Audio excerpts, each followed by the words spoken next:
ನೋಡಿ, Udupi medical college ಬಗ್ಗೆ ನನಗೆ ಪೂರ್ತಿ ಮಾಹಿತಿ ಇಲ್ಲ, ಮತ್ತು ವೈದ್ಯಕೀಯ ಶಿಕ್ಷಣ ಇಲಾಖೆಗೆ ಬರ್ತದೆ.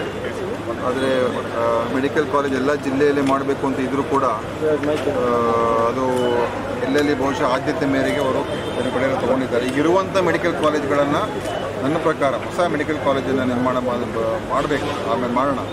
ಇರುವಂಥದ್ದು ಎಲ್ಲ ಮೆಡಿಕಲ್ ಕಾಲೇಜನ್ನು ಸಮರ್ಪಕವಾಗಿ ಮತ್ತು ಸರಿಯಾದ ರೀತಿ ನಡೆಸ್ತಕ್ಕಂಥದ್ದು ಮೊದಲು ಆದ್ಯತೆ ಕೊಟ್ಟು ಅದ ನಂತರ ಬೇರೆ ಮೆಡಿಕಲ್ ಕಾಲೇಜ್ಗಳು ಕೂಡ ಮಾಡೋದಕ್ಕೆ ಅವಕಾಶ ನೋಡ್ಬೋದು. ಈಗ ಮಂಗಳೂರಲ್ಲೂ ಇಲ್ಲ, ಉಡುಪಿಯಲ್ಲೂ ಇಲ್ಲ. ಆದರೆ ಇಲ್ಲಿ ಖಾಸಗಿ ಮೆಡಿಕಲ್ ಕಾಲೇಜ್ಗಳು ಮಂಗಳೂರು ಭಾಳ ಇದೆ, ಉಡುಪಿಯಲ್ಲೂ ಕೂಡ ಒಂದಿದೆ. ಸೊ ಅದರಿಂದ ಇದು ಅವಿಭಾಜ್ಯ ಜಿಲ್ಲೆ ನೋಡಿದ್ರೆ ಇಲ್ಲಿ ಬೇಕಾದಷ್ಟು ಮೆಡಿಕಲ್ ಕಾಲೇಜ್ಗಳಿದೆ. ಸರ್ಕಾರದ ಬಗ್ಗೆ ನೋಡೋಣ, ನಾನು ಅದು ಯೋಚನೆ ಮಾಡ್ತೀನಿ. ಸರ್, ಬೈಂದೂರು ತಾಲೂಕಾಗಿ ತುಂಬ ವರ್ಷಗಳಾಯಿತು, ಅಲ್ಲಿ ಇನ್ನೂ ಕೂಡ ಸಮುದಾಯ ಆರೋಗ್ಯ ಕೇಂದ್ರ ಇದೆ, ಅದನ್ನು ಉನ್ನತ ಏನಾದರೂ ಮಾಡೋದು. ಈಗ ನೋಡಿ, ಇದು ತಾಲೂಕಾ ಕೇಂದ್ರಗಳು ಈಗ ನಾವು ಸುಮಾರು 48 ಹೊಸ ತಾಲೂಕಾ ಕೇಂದ್ರಗಳು ಮಾಡಿದ್ದೇವೆ. ಸೊ ಇದು ಎಲ್ಲವನ್ನು ಕೂಡ ನಾವು ಒಂದೇ ಸಲ ಮಾಡೋಕ್ಕಾಗೋದಿಲ್ಲ. ಈಗ ಹಳೆಯ ಕೆಲವು ತಾಲೂಕುಗಳು ಏನು ಹಳೆಯ ಹೊಸ ತಾಲೂಕುಗಳಿವೆ, ಅದಕ್ಕೆ ಆದ್ಯತೆ ಕೊಟ್ಟು ಈ ವರ್ಷ ಮಾಡಬೇಕು ಅಂತ ನಾವು ಯೋಚನೆ ಮಾಡ್ತಾಯಿದ್ವಿ. ಇಲ್ಲಿ ಖಾನಾಪುರ, ಶಿರಟ್ಟಿ, ಆಮೇಲೆ ಯಳಂದೂರು, ಹೊಸಕೋಟೆ, ಈ ಥರ ಹಳೆಯ ತಾಲೂಕು ಮೊದಲೇ ಘೋಷಣೆ ಆಗಿದೆ 20 ವರ್ಷದಿಂದ 25 ವರ್ಷದಿಂದ. ಅದಕ್ಕೆ ಮೊದಲು ಆದ್ಯತೆ ಕೊಡಬೇಕು, ಆಮೇಲೆ ಇದ್ರ ಬಗ್ಗೆ ಎಲ್ಲ ನೋಡ್ಬೋದು. ಆದರೆ ಬೇರೆ ಸರ್ವಿಸಸನ್ನು ಕೊಡೋಕ್ಕೆ ನೋಡ್ತಾ ಇದ್ದೀವಿ. ಈಗ ಡಯಾಲಿಸಿಸ್ ಸರ್ವಿಸಸನ್ನು ಕೊಡ್ತಾ ಇದ್ದೀವಿ, ಮತ್ತು ಸಮುದಾಯ ಕೇಂದ್ರಗಳು ಬೇರೆ ಇನ್ನೇನಾದರೂ ಮೇಲ್ದರ್ಜೆಗೇರಿಸುವಂಥದ್ದು ಕೂಡ ನಾವು ಪ್ರಯತ್ನ ಮಾಡ್ತೀವಿ. ಕಾರ್ಕಳದಲ್ಲಿ 3 ತಿಂಗಳಿಂದ ಇನ್ನೂ ಕೂಡ ಒಂದು ಡೆಲಿವರಿ ಆಗಿಲ್ಲ, ಅಲ್ಲಿ ಸ್ತ್ರೀರೋಗ ತಜ್ಞರು ಇಲ್ಲ ಅನ್ನುವಂತಹ ಮಾತುಗಳು. ಅದು ಇವತ್ತು ರಿವ್ಯೂ ಇದೆ, ನಾನು ರಿವ್ಯೂ ನೋಡ್ತೀನಿ. ಅದೆಲ್ಲ ಅದ್ರ ಕೆಲವು ಸಮಸ್ಯೆ ನನಗೆ ಆವಾಗಲೇ ಮಾಹಿತಿ ಇತ್ತು. ಅದು ಸ್ಥಳೀಯವಾಗಿ ಸ್ವಲ್ಪ ಸಮಸ್ಯೆ ಆಗಿತ್ತು. ಡಾಕ್ಟರ್ ಏನೋ ಅಲ್ಲಿಂದ ಬಿಟ್ಟು ಬಂದುಬಿಟ್ಟಿದ್ರು ಅಥವಾ ಸಸ್ಪೆಂಡ್ ಏನೋ ಮಾಡಿದರು. ತದನಂತರ ನಾನು ಕೇಳಿದ್ದೆ, ಆವಾಗ ಬೇರೆ ಯಾವ ಡಾಕ್ಟ್ರು ಕೂಡ ಅಲ್ಲಿ ಹೋಗೋದಕ್ಕೆ ತಯಾರಾಗಿಲ್ಲ ಅಂತ ಹೇಳ್ತಾಯಿದ್ರು. ಅದು ಬೇರೆ ಬೇರೆ ಸಮಸ್ಯೆಗಳಿಂದ ಅಲ್ಲಿ ಯಾರನ್ನೂ ಕೂಡ ನಾವು ಹೋಗಿ ಅಂತ ಹೇಳಿದ್ರೆ ಹೋಗೋದಕ್ಕೆ ತಯಾರಾಗ್ತಾ ಇಲ್ಲ ಅಂತ ಹೇಳಿದ್ದಾರೆ. ಅದಕ್ಕೆ ನಾನು ಇವತ್ತು ರಿವ್ಯೂ ಮೀಟಿಂಗ್ ಇದೆ ಇವತ್ತು ನಾನು ನೋಡ್ತೀನಿ. ಸರ್, ಉಡುಪಿ ಜಿಲ್ಲಾ ಆಸ್ಪತ್ರೆಯಲ್ಲಿ ಸರ್ಕಾರಿ ಆಸ್ಪತ್ರೆ ಅಂತ ಹೇಳಿದ್ರೆ ಉಚಿತವಾಗಿ ಎಲ್ಲದೂ ಸಿಗಬೇಕು ಅನ್ನೋದು ನೀವು ಹೇಳಿದಿರಿ. ಎಲ್ಲದು ಉಡುಪಿ ಜಿಲ್ಲಾ ಆಸ್ಪತ್ರೆಯಲ್ಲಿ APL ಕಾರ್ಡ್ನವರಿಗೆ ಒಂದಿಷ್ಟು ಅಮೌಂಟನ್ನು ತಗೊಳ್ತಿದ್ದಾರೆ ಅನ್ನುವಂಥ ಮಾತುಗಳು ಕೂಡ ಇದೆ. APL ಕಾರ್ಡಲ್ಲಿ ಅದು ಆಡಳಿತ ಮಂಡಳಿಗೋಸ್ಕರ ತೆಗಿತಾ ಇದ್ದಾರೆ, ಅದನ್ನು ಬಳಸ್ಕೊಳ್ತಿದ್ದಾರೆ. ಕಾರ್ಡು ಅದು 30%, 70% ಅವ್ರು ಕಟ್ಟಬೇಕು, 30% ಫ್ರೀ. 1.5 ಲಕ್ಷವರೆಗೂ ಫ್ರೀ. 1.5 ಲಕ್ಷವರೆಗೂ ನಮ್ಮದು ಕೊಡುಗೆ. ನಮ್ಮದು ಯೂಸರ್ ಚಾರ್ಜ್ ಅಂತ ಏನೋ ಒಂದು ಸಪ್ರೇಟಾಗಿ ತೊಗೊಳ್ತಿದ್ದಾರೆ. ಯೂಸರ್ ಚಾರ್ಜಸ್ ಆಸ್ಪತ್ರೆಗಳು ತೊಗೊಳ್ತಾರೆ, ಕೆಲವು ಕಡೆ ತೊಗೊಳ್ತಾರೆ. ಓನ್ಲಿ ಫಾರ್ APL ಪೇಷಂಟ್ ತೊಗೊಳ್ತಾರೆ. 100% ಫ್ರೀ. MCHಲ್ಲಿ APL ಇರಲಿ, BPL ಇರಲಿ 100% ಫ್ರೀ.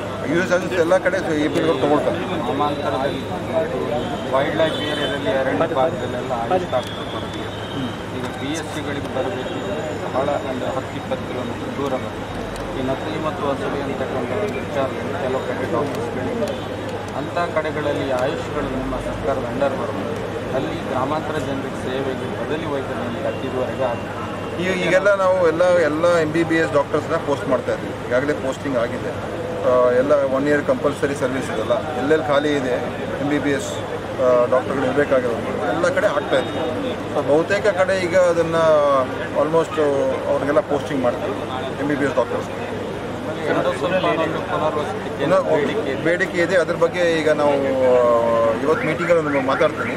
ಈಗ ಕೆಲವು ಕಡೆ ಪುನರ್ವಸತಿ ಕೇಂದ್ರಗಳನ್ನು ಮಾಡಬೇಕಲ್ಲಿ ನಿಮ್ಮ ಮಂಗಳೂರು ಜಿಲ್ಲೆಯಲ್ಲಿ ಮತ್ತು ಉಡುಪಿಯಲ್ಲಿ ಮಾಡೋದಕ್ಕೆ ನಾವು ಪ್ರಪೋಸ್ ಮಾಡ್ತಾ ಇದ್ದೀವಿ. ಮಂಗನಕಾಯಿಲೆ ರಿವ್ಯೂ ಇಟ್ಕೊಂಡಿದ್ದೀವಿ.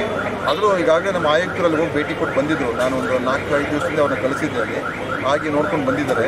ಅದು ಈ ಏಪ್ರಿಲ್ ತಿಂಗಳವರೆಗೂ ಸ್ವಲ್ಪ ಯಾವಾಗಲೂ ಪ್ರತಿ ವರ್ಷ ಹೆಚ್ಚಾಗುವಂಥದ್ದು ಇರ್ತದೆ. ಅದನ್ನು ಯಾವ ರೀತಿಯಾಗಿ ಪ್ರಿವೆಂಟ್ ಮಾಡ್ಕೋಬೇಕು ಮತ್ತು ಅವ್ರಿಗೆ ತೊಂದರೆ ಆದಾಗ ಶೀಘ್ರಗತಿಯಲ್ಲಿ ಅವ್ರಿಗೆ ಚಿಕಿತ್ಸೆ ನೀಡಬೇಕು. ಅಂದರೆ ಅವ್ರಿಗೆ ಏನೇನು ಸಿಂಪ್ಟಮ್ಸ್ ಬಂದಾಗ ಅವ್ರಿಗೆ ಟ್ರೀಟ್ ಮಾಡಿದ್ರೆ ಏನು ತೊಂದರೆ ಆಗೋದಿಲ್ಲ, ಡಿಲೇ ಮಾಡಬಾರ್ದು. ಸೊ ಅದರಿಂದನೇ ಈಗಾಗಲೇ ನಾನು ಅದನ್ನು ರಿವ್ಯೂ ಇಟ್ಕೊಂಡಿದ್ದೀನಿ. ಮತ್ತು ಅದಕ್ಕೆ ಅಗತ್ಯ ಇರುವಂಥ ವ್ಯಾಕ್ಸಿನ್ ಏನಿದೆ, ಹಿಂದೆ ಇದ್ದಂಥ ವ್ಯಾಕ್ಸಿನ್ ಅದು ನಿಷ್ಪ್ರಯೋಜಕ ಅಂತ ಪ್ರೂವ್ ಆಗಿದೆ. ಅದೇನು ಪ್ರಯೋಜನ ಇಲ್ಲ, ಅದರಿಂದ ಏನು ಬೆನಿಫಿಟ್ ಇಲ್ಲ ಅಂತ.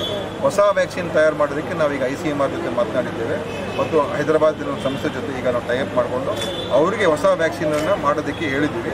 ಅವ್ರಿಗೆ ಒಂದು ಸುಮಾರು 7-8 ತಿಂಗಳಾದರೂ ಬೇಕು. ಅದನ್ನೆಲ್ಲ ರಿಸರ್ಚ್ ಮಾಡಿ ಒಂದು ಹೊಸ ವ್ಯಾಕ್ಸಿನ್ ಆಚೆ ತರಬೇಕು.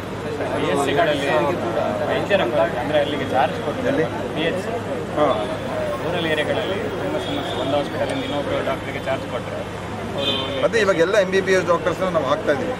ಈಗ ಎಲ್ಲ ಕಂಪಲ್ಸರಿ ಸರ್ವಿಸ್ ಇದೆಲ್ಲ, ಎಲ್ಲೆಲ್ಲಿ ಖಾಲಿ ಇದೆ PHC CHC ಎಲ್ಲ ಕಡೆ ಅವ್ರಿಗೆ ಹಾಕ್ತಾ ಇದ್ದೀವಿ. 2013ರಲ್ಲಿ ಹಿಂದೆ ಸರ್ಕಾರ ಕೆಲವು ಸೆಂಟ್ರ್ಗಳು ಡೆತ್ ಆಗಿದೆ. ಕುಂದಾಪುರಕ್ಕೆ ಬರ್ಲಿಕ್ಕೆ 40 ಕಿಲೋಮೀಟರ್ ಪಾಸ್ ಆಗಿದೆ. ನೀವು PSCಯನ್ನು ನೋಡಿದರೆ ಮೇಲೆ ಮಾಡಿ ತಗಡಾಕಿ ಒಳಗೆ ನೀರು ಬರ್ತದೆ, ಡಾಕ್ಟರ್ಸ್ ಇರ್ತದೆ. ಬಟ್ ಅಂಥ ಒಂದು ಡಿಬೇಟ್ ಎಲ್ಲ ದೇಶದ ಜನ ಭಕ್ತರು ಬರುವಂಥದ್ದು. ಕೊಲ್ಲೂರದ ನಾನು ರಿವ್ಯೂ ಮೀಟಿಂಗಲ್ಲಿ ನೋಡ್ತೀನಿ.